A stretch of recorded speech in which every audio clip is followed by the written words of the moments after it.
So, hello po, good morning. So, ngayon is magpakain kami ng baboy namin at saka magbilad ng yung mga labahan namin kahapon po.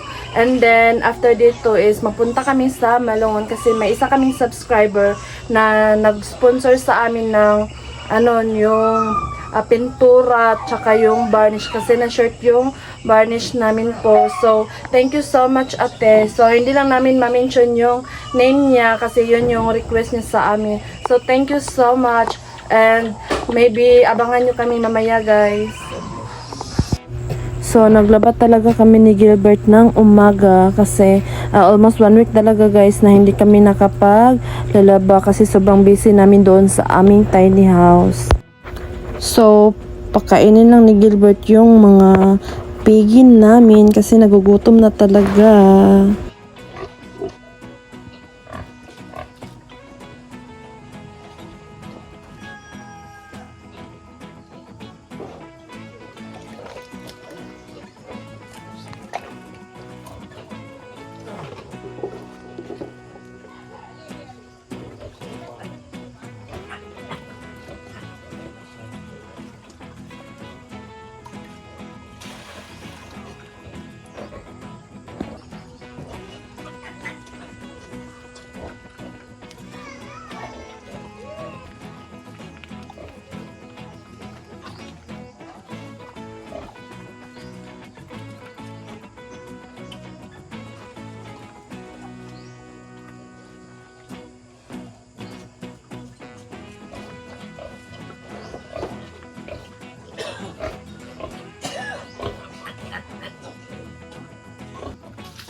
So, ito yung stepfather ko guys. Siya ng saging. Saging na lakatan. So, hello po. So, ngayon is pumunta kami sa Malungon kasi magbili kami ng pintura. Tapos yung lutuan namin and yung varnish po. So, abangan nyo kami.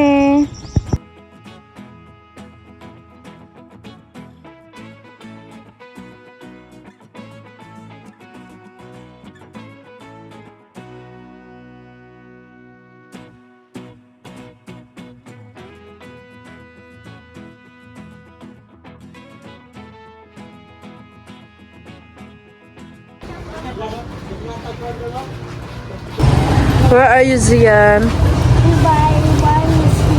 Oh.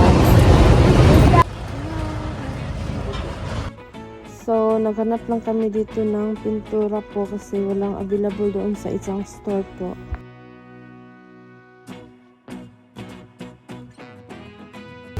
So, nandito na yung... Yan ang haluan sa tubig, no?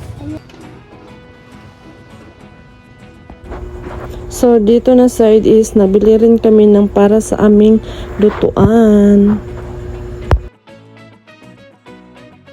So, magbili lang kami ng kunting gulay para may maulam din kami doon sa aming farm. So, pauwi na kami.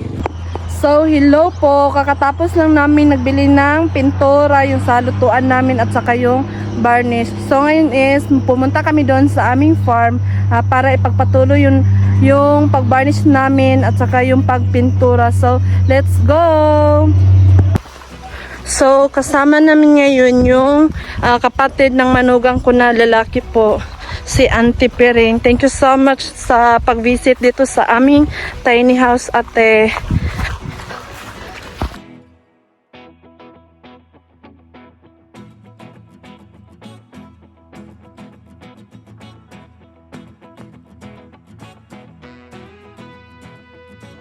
So, ito na yung nabili namin na para sa aming lutuan. And varnish. Ito na yung pinabili mo, ate. And ito yung pintura din. Thank you so much, ate. I'm so thankful na nag-sponsor ka nito. Thank you so much. God bless you always. Oh. From this to this. So, nagtanim ng gulay yung kapatid ng aking manugang. So, thank you so much, ate, sa pag-help mo sa akin. So, magsaing lang muna ako ng aming pagkain. So, ito po yung nabili namin doon sa Malungons, yung gulay. Nabili talaga kami ng gulay para may ulam kami dito. And yung radish. At saka, ano pa to? And nagbili na ako ng konting chicken pang sahog lang sa aming gulay. And then, yung okra. Diba? At saka yung sitaw or batong. And yung corn. Kasi favorite ko talaga magkain ng corn pag magluluto ako ng aking gulay. At saka di mawawala yung sili na white. Ayan. So ito lahat yung aming nabiling gulay doon sa Malungon po. Ayan. So it's time to spice these vegetables, guys.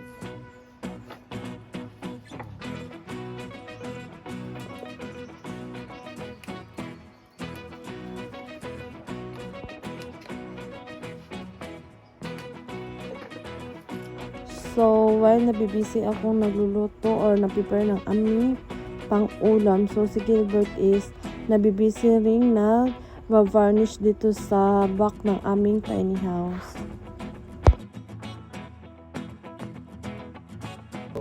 So mag-slice na naman ako ng sitaw.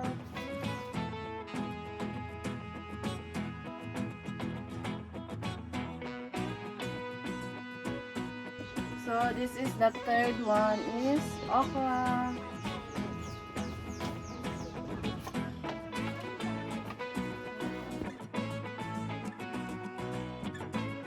So this is the fourth one is radish.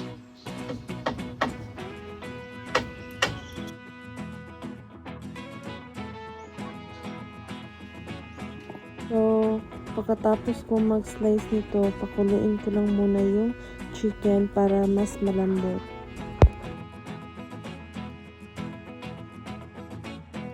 So this is the last one is yung corn.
So, ito na po yung result. While nagluluto ako ng gulay, so si Gilbert is nag-paint siya dito sa sa likod banda.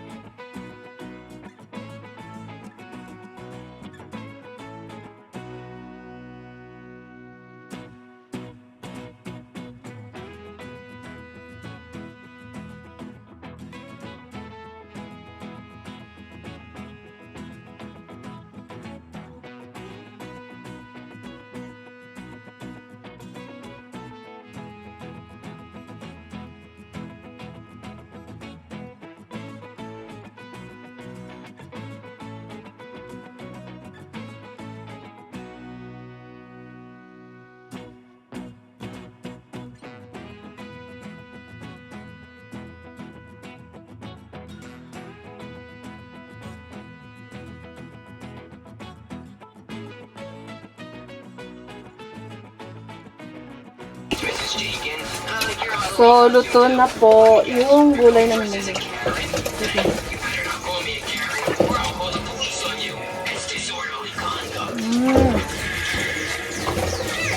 Sarap.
Hello po, magandang hapon. So ngayon is yung update ng aming tiny house po is napintura na namin doon sa loob ng aming room at saka doon sa sahig namin dito sa labas.